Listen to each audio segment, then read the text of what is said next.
Today in life coaching, we have Jimmy, right? And Jimmy says he wants to start his own business, but it's been 5 years and he hasn't taken action, right? So, what are we going to tell Jimmy here? Like, he wants to start a business, but he hasn't taken action on the business that he's been doing, right? So, number one thing I would tell Jimmy, the number one thing is that fear is a mile wide and an inch deep, right?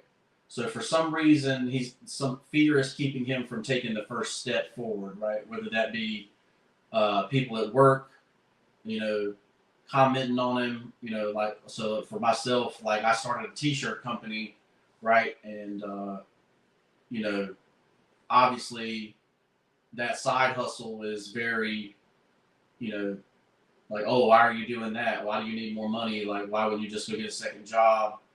Regular people don't understand, like, why are you doing a side hustle, right?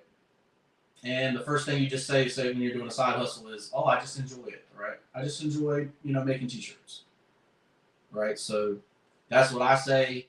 So if you have that fear of, somebody in your life, whether it be at work, at home, whatever, like, I just enjoy making T-shirts, right? So I make cool, inspirational T-shirts that you can get at Instacell.com, and that's my side hustle, right? That's what I love to do or like to do, and then they can't say, oh, well, you're stupid or whatever. They say, I just like to make T-shirts, and if you think of a cool saying you want to throw on there and it's not copywritten, I'm happy to throw it up there for you. So, hit me in the DM if you want to do that, right?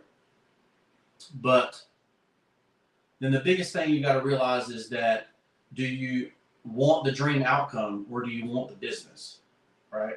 Because that's two different things, right? So I like T-shirts, right? I like having inspirational sayings on me, like, the type of shirt that I would wear, would have something inspirational on it anyway, right? So why not make that for myself, right? And so same thing going with Jimmy here. Like, he's gone 5 years with no action. Obviously, fear is a factor. But which part of the outcome do you actually want? Do you actually want the dream outcome, or do you actually want the business, right? So if you want the business, that's different. Like, say, I want the business. I like the game and I want the business. Whereas somebody just wants the dream outcome, they just want the money,